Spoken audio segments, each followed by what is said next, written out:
Okay, so we have found out the values of all the acceleration components first itself: ARBC, ATBC, ARCD, ATCD. Okay, so you write down all the acceleration components values. Here the acceleration component value is 0. Why? Because you have your AB, that is your crank, rotating at a constant velocity. Now let us find out the let us draw the acceleration diagram. Right, so in acceleration diagram, again you have to take a scale, as I said, a suitable scale which accommodates all of these values that you've got over here. Okay, now while drawing the acceleration diagram, again you have to start at a point which is no, I'll draw the acceleration diagram a little bit towards this side, because we will need the direction of acceleration components to draw our to come to our next step. So I'll be erasing this part later on. Okay, so here I'll be drawing the acceleration diagram. So here first we have to start from the point A dash D dash. So as I said earlier, here also we started from AD, right? So this is A dash D dash. I'm just putting a dash to differentiate from velocity diagram, that's all. So A dash D dash I'm starting. Now first we are starting with ARAB. ARAB is velocity V square AB by AB. So this itself is AAB. Okay, we are in short getting A of AB. Your ARAB itself is the acceleration of that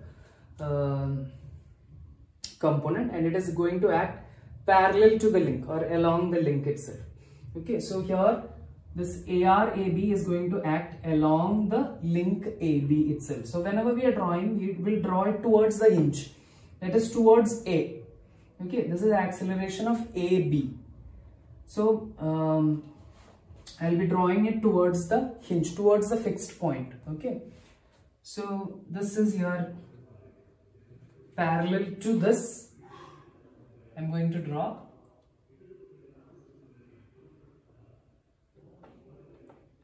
This point is B dash, and this is your A of A. Acceleration of BA or AB. Now BA, why I am taking? Because here also I have taken BA. Right, this is the velocity of BA. That is why I am taking acceleration of BA. Here also you can write it as ABA. It doesn't matter over here to calculate the magnitude. Okay, so this is the acceleration of B with respect to A. So it is going to act towards B. This is the acceleration of B with respect to A. So direction is towards B. Right, so that is done. Now next we have, so your alpha AB is 0. So your ATAB became 0. Right. Next you have ARBC. Pardon the background music, because the election campaigning is going on. So such noises will be there.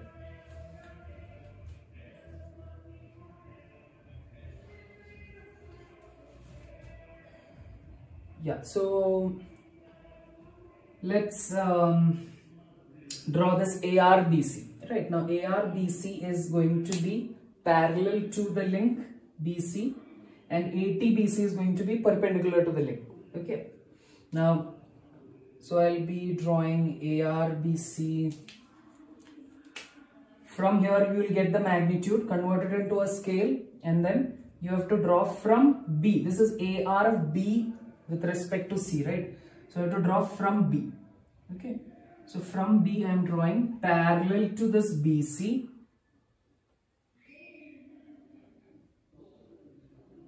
I'm putting dotted line because that is not my end acceleration. These are the components of acceleration, right? So here you have AR of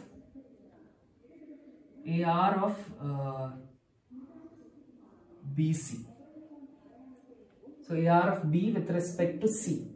Okay, so this is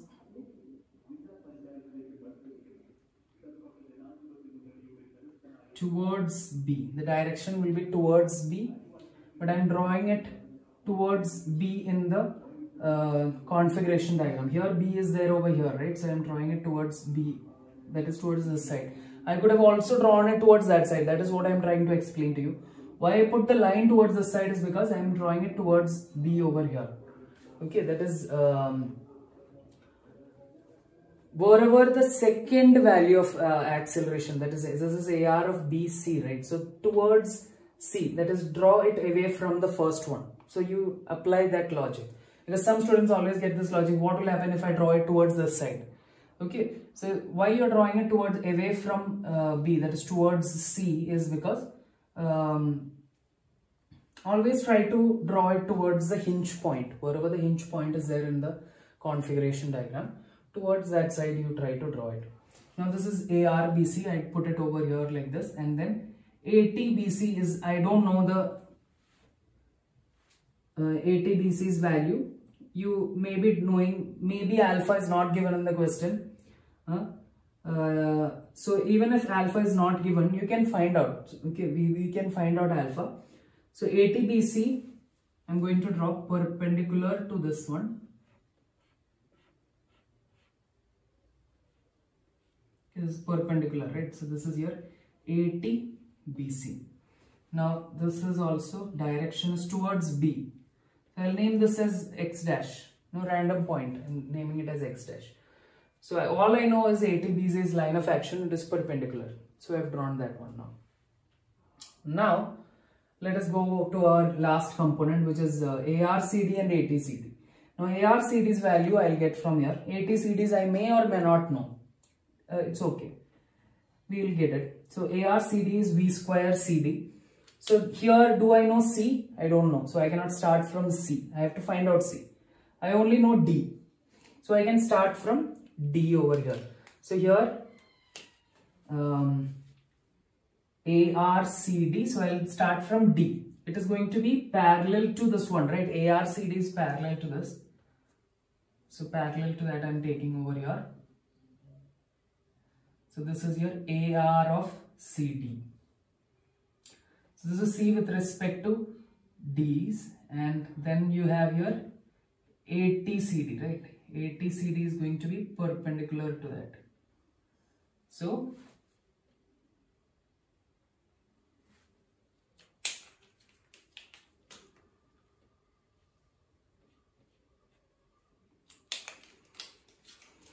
this point I'm naming it as Y dash. Okay, random in between point. So here both of this will coincide, and I'll get my C dash. So I got A dash, D dash, C dash, and B dash, all the points I got. So here this blue line is what? Blue line is here ATCD, right? ATCD. This is also towards ATCD, and the direction is towards C, right? The acceleration of C with respect to D, so direction is towards C always. Now I have to find out the resultant of these blue lines and resultant of this red lines, because I got the endpoint C dash. So first let us find out the resultant of this one. I'm joining this and this. So resultant is how, this is the flow. So resultant will be in the opposite direction. Right, this is your ABC, sorry. Acceleration of BC. So it is towards B, right? Now that way also you can mark the direction. This is acceleration of B with respect to C. So it is towards B. That is also correct. Second check, the resultant of these two will be in the opposite direction to the flow. So this like this. Flow is in the opposite direction, so it is downwards. So double check, that is done. Now let us draw the resultant of this blue one, that is CD. So this is your ACD, right? Now what is the direction of ACD? That is this is the resultant will be in the opposite direction to the flow. Flow is like this, right? Here, here, and here. That is the flow. So resultant will be in the opposite direction to it. And it is at ACD, so it is towards C. Double check. So done. So you got all the values ABC, ATBC, ATCD, ACD, all the values you have got. Now why is ATCD and ATBC is important is because from these values you will get the alpha's value. Okay, sometimes in the question you won't be given alpha 3 and alpha 4. So these values you are getting from AT and ATCD and ATBC. How? AT is what? It is here alpha, right? Alpha into CD. So here you can find out this alpha over here, right? Similarly alpha over here. These two values you can obtain from here. So your velocity and acceleration diagram is done as of now. So your half of the problem, almost half of the problem is done. Now let us draw our see how we get to our static force. Okay, how till static force we are reaching. Let us see. So I'm going to erase this part now because I'll need the acceleration diagram to draw some parallel lines with respect to it. So now over here, one more important thing that we have to understand in the acceleration diagram is you have this points G, right? This is G2, this is G3 and this is G4, center of gravity. These points as per the same measurements or same ratio, suppose this is a midpoint of AB, then I have to draw the midpoint of this line, I have to mark G2. This is my G2, okay.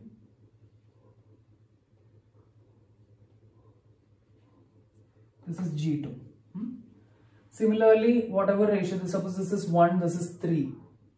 Same ratio, 1:3 ratio, I have to mark on CBC. Where is BC? BC is this one. From C, the ratio I have to keep. This is your G3, I'm marking. And as well as on CD, I'm marking in the same ratio. This is your G4. Okay. So now, I'm joining this to the starting point, and here I am getting three values. What are the values that I am getting as acceleration through the center of gravity? What is the acceleration through center of gravity? That is what we are finding out. So those three values are these green lines. I will be marking in green lines over here. This one and this dotted green line and this one. These three values. Okay. So these are your AG4, AG3 and AG2. Okay. Acceleration through G2, acceleration through G3, acceleration through G4. Okay. These are the acceleration components that will take us forward into the next part of the problem. Okay. So let us see. How will I get the values of these? I'll measure it from here. This is AG4, this is AG3, this is AG2. I'm measuring it from over here.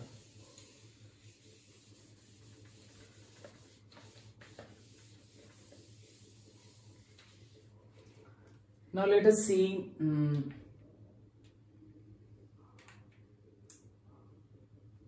how in each of the link these values are these values are getting used in each of the links. So here, this is my second link. I'm drawing it over here. Second link. Link number 2. I have my G2 and AG2. What is AG2? AG2 is this one, right? AG2. It is this acting in this direction. What direction was this? This was actually parallel to this link. So I'm taking this one and I'm drawing it over here. AG2 is always acting, from through the center of gravity downwards. Okay, so all the acceleration components are acting downwards through the center of gravity. So here also this is your AG2 acting downwards. Okay. Now you have the mass M2, right? Mass M2. So here I am getting the force. How do I calculate the force? Force is m2 into ag2, which is acting downwards. This is your accelerating force. How do I find out the accelerating force? Accelerating force is mass into the acceleration that we got.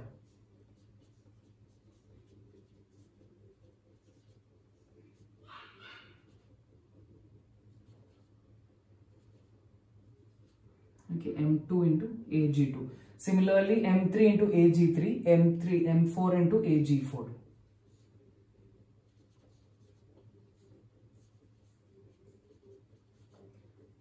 These are your accelerating forces. Now we got the accelerating force over here. For the second link, that is m2 ag2, it is acting downwards. So then your inertia force is acting opposite to this m2 ag2, which is upwards. So this is your inertia force Fi, which is also equal to m2 ag2, but in the opposite direction. So these two are equal in magnitude but opposite in direction. Okay, so this was my second link.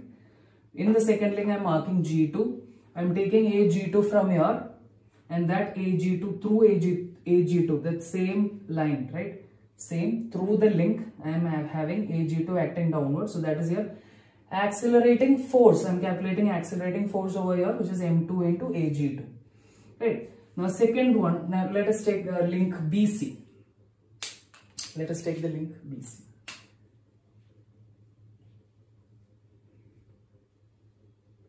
Here also I have G3, right?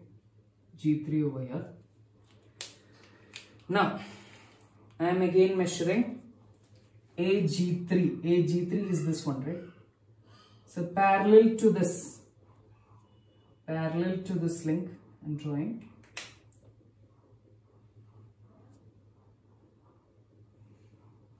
This is M3 AG3, which is your accelerating force.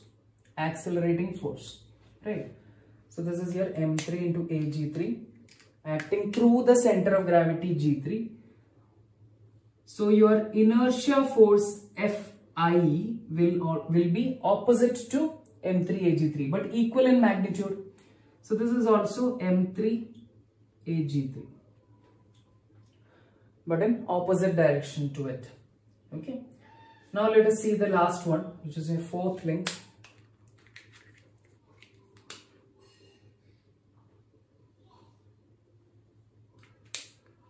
So on the fourth link again I have my G4, right? And this is G4, right? So parallel to this I'm drawing over here, parallel to this G4.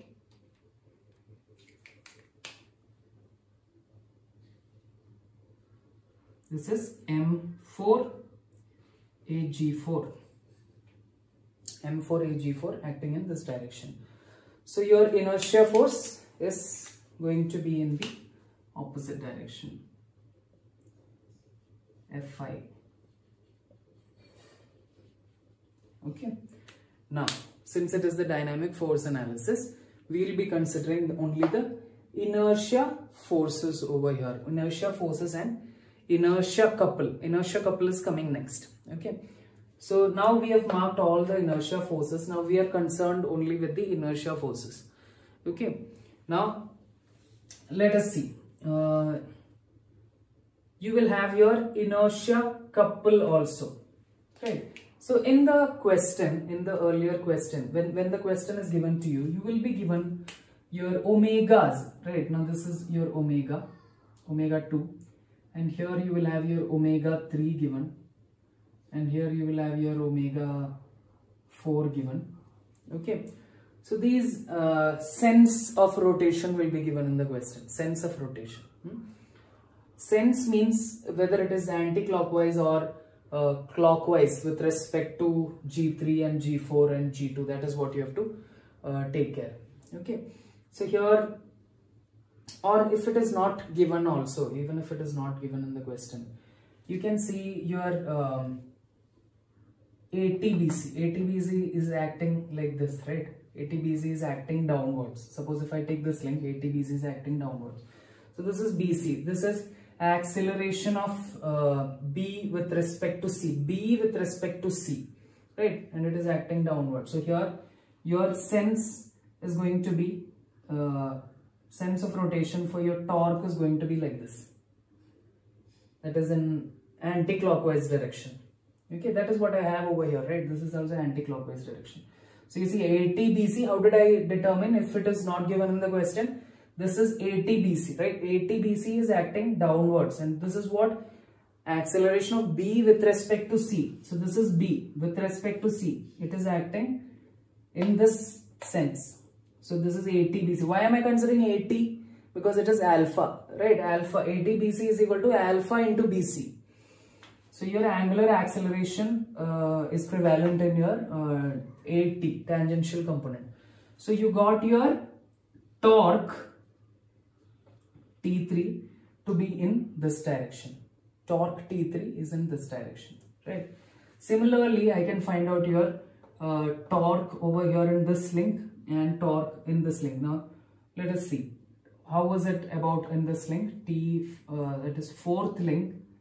I have ATCD like this, right? ATCD, this blue line, ATCD. It is acting over here in this direction. C with respect to D, which is C, this is C, right? C and D. So with respect to C, with respect to D, it is acting in this direction, ATCD. So here.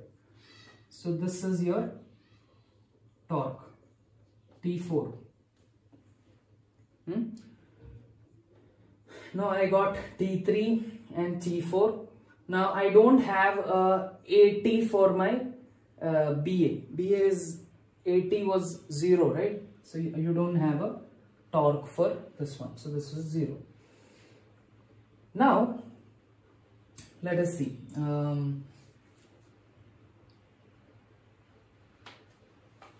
After this, we have to find out inertia torque. Inertia couple. Inertia couple is opposite to that of this torque that we have found out over here. So this is T3 torque and this is T4. So opposite sense, we have to mark inertia couple. Inertia is always in the opposite direction, whether it is force or torque. So here I am going to find out the inertia couple. So I am marking this one in the opposite direction. This is your Ti.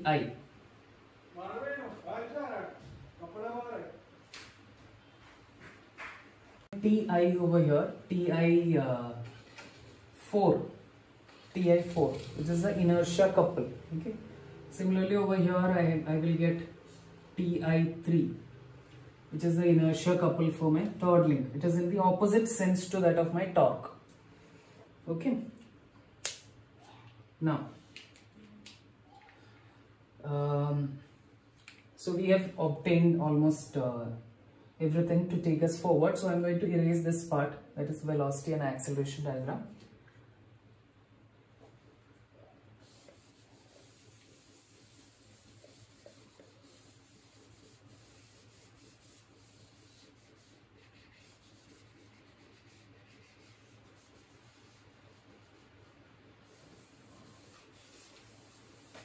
Let us see.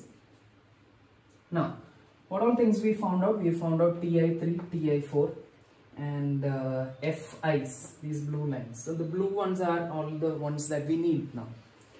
Right.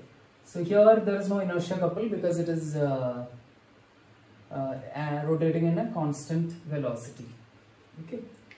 Now, you remember the first part of the video I had told you that when when a couple and a force is acting on any body, I can shift the force by a perpendicular distance, right? You remember that was along with D'Alembert's principle. I told you that one.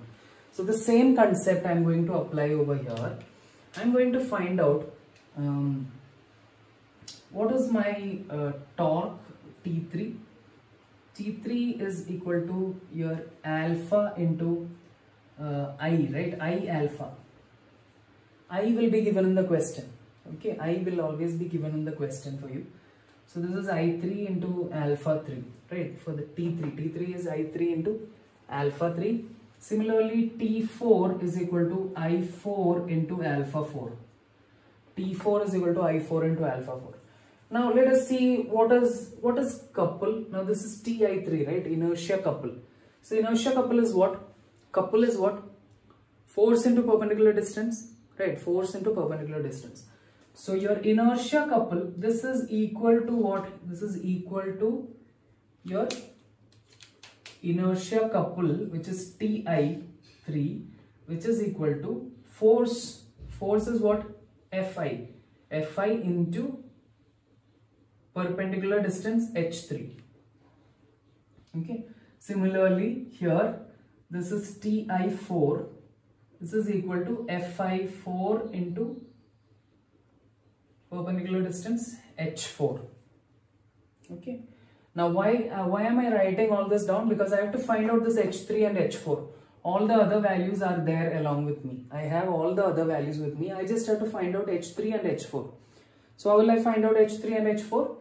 H3 is equal to, I will just take it to the H3 is equal to I3 alpha 3 divided by Fi3.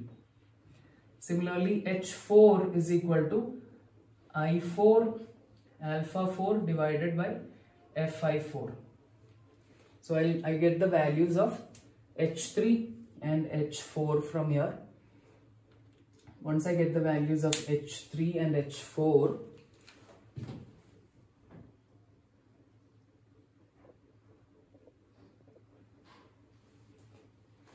what we can do?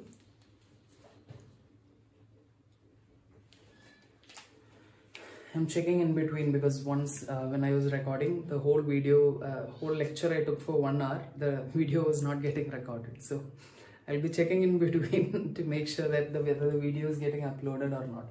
I mean, getting recorded or not. Yeah. So I got my H3 and H4's value right now. Right now, why do we need this H3 and H4? In order to shift this force from this G3 by a perpendicular distance of H3 and from here by a perpendicular distance of H4. So here what I'm going to do is I'll be again drawing this one over here so that you will get a clearer picture. So this is your BC, right? I have my G3 over here.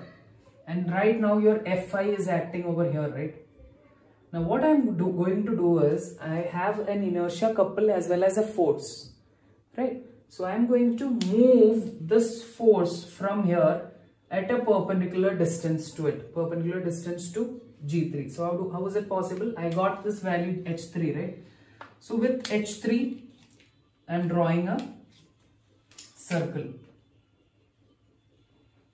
from G3. So this radius is H3.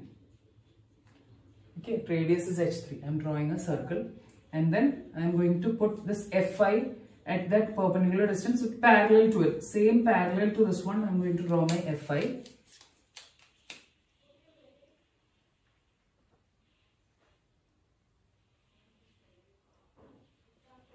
Fi. Parallel to it, but at a perpendicular distance from G3. What is the perpendicular distance? It is H3. Okay. Similarly, for my link 4, this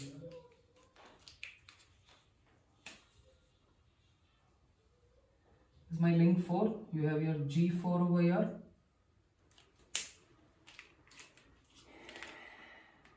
H4 with H4 as the radius. Radius is H4. Okay, H4 as the radius. I am drawing a circle and then I have to draw this Fi as a tangent to the circle. Now how will I draw this Fi?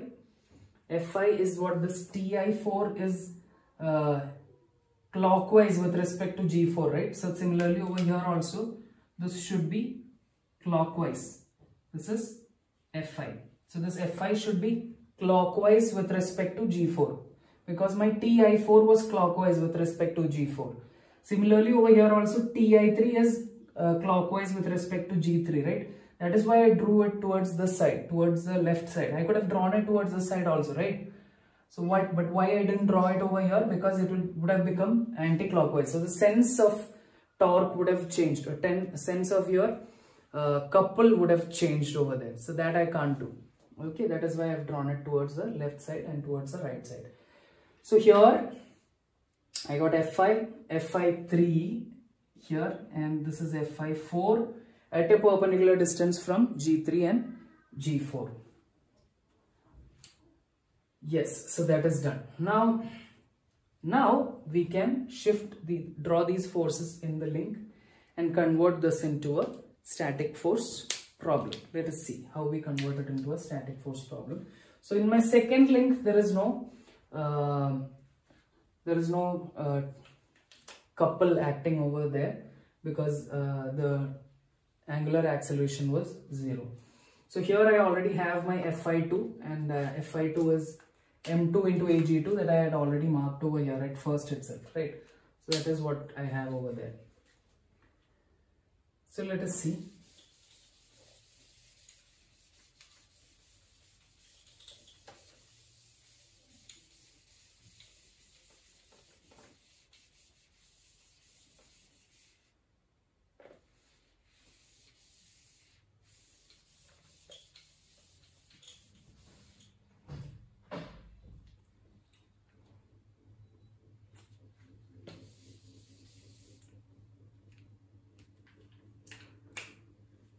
Okay, so this is my this is BC,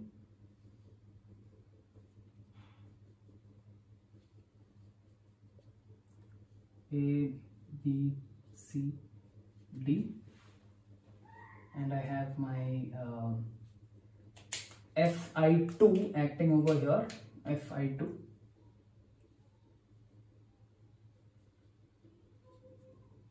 Right. Similarly, I have my Fi3 acting over here, right? In this one from G3, I have to mark it from G3, whatever distance this is. At that same distance, I have to mark over here Fi3, and this is Fi4.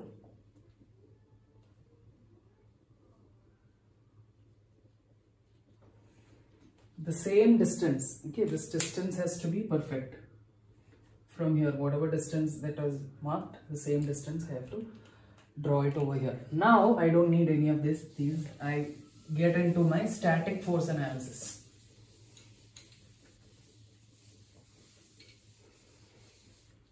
So now our static force analysis is going to start, right? So the dynamic force analysis, I know it is a little bit lengthy, but the concept is, it is interesting for us always. So if in dynamics of machinery you don't study dynamic force analysis, then it is, you are not actually paying respect to the name itself, right? Dynamics of machinery and then dynamic force analysis you should study. But most of the most of the colleges they skip this part. So because it is so huge, and mostly you may not be able to complete this problem within half an hour or 45 minutes.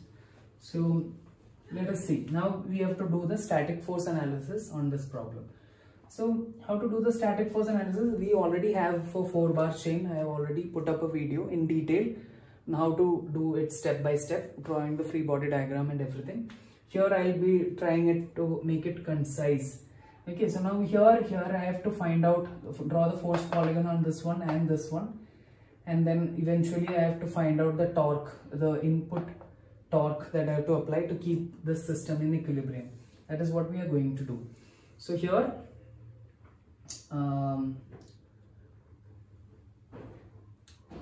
let me just try to draw it in a little bit bigger manner. This is your link BC, this is your link AB, this is link CD.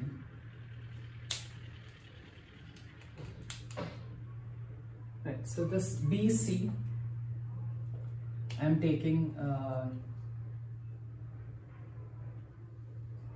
parallel and perpendicular to it. This is F43, this is F43T and F43N. So parallel to this, I'm drawing F34T over here, F34N over here, okay, and I have my Fi2 acting over here, and here I have a F23, but I don't know the magnitude of this one. This is going to be a zigzag line, right? So this is F23. I also have a F32 over here. I also have a F12 over here. I also have a F14 over here, and now Fi3 I'm going to mark over here, parallel to this one. Fi4, okay, parallel to this one. Now what I have to do, I have to find out the value of F43T and F43N, and then find out the resultant of F43T and F43N. So how do I do that? I can find out the moment with respect to this point B. So Fi3 is acting in anti-clockwise direction with respect to B, and F43T's direction I will assume at first to be acting in this direction. So hence I am finding out F43T's magnitude over here. Then I will come to this one, and I'll take moment with respect to point D. First I took moment with respect to point B, and I found out Fi3's value and F43T's value. Similarly over here, from this one, sigma md equal to 0, I will find out the value of F34N. So here also I will be assuming, since this is rotating in clockwise direction, so I will assume this one to be in the opposite direction, and thereby I will be finding out F34N's value. Okay, so here what did I do? I assumed directions of F34T and F34N. Okay, now I know I'm going a little bit in a casual way, because in detail, now if you want to understand this step in detail, you can go to my previous video, static force analysis of a 4-bar chain with 2 known forces, and that I have explained in detail. Okay, now here, so this one F34T and F34N, I found out the values. Once I get that value, I have to draw a force polygon of this one and a force polygon of this one. So once I draw the force polygon of this one, that is my Fi4 is like this, and then I will have my F34T and F34N acting over here.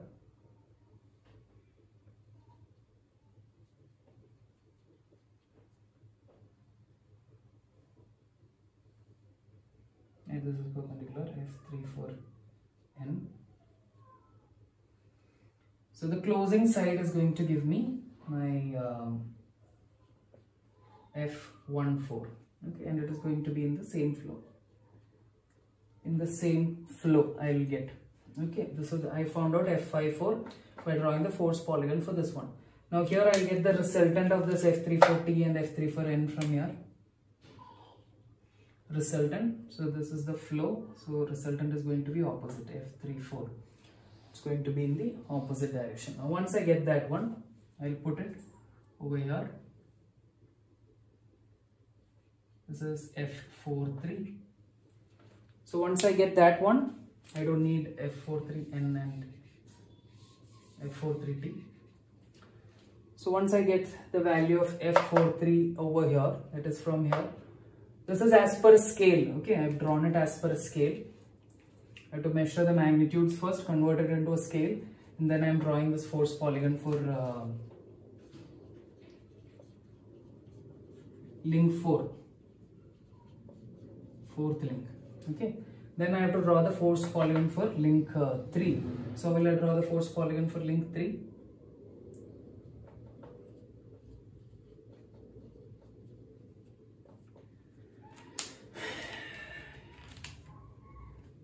It's been long, and I'm also now getting dizzy because I've been standing over here for the past 1 hour teaching you. So here I have Fi3 parallel to this one. As per a scale I'm marking Fi3, and F43 I'll be marking over here parallel to this one. Okay, as per scale. Okay, this is all as per scale. You have to consider a scale over here. So the closing side is going to give me F23. Right, so I got F23 from here. Now this F23, I'm going to put it over here. This is acting in this direction. So F32 will be in the opposite direction to it, right? So this is F32. Okay, so I have F32 and I have F12. So the resultant of these two will be in the opposite direction to the flow. So this is a resultant of F32 and Fi2. Okay, the resultant of F32 and Fi2 is there over here.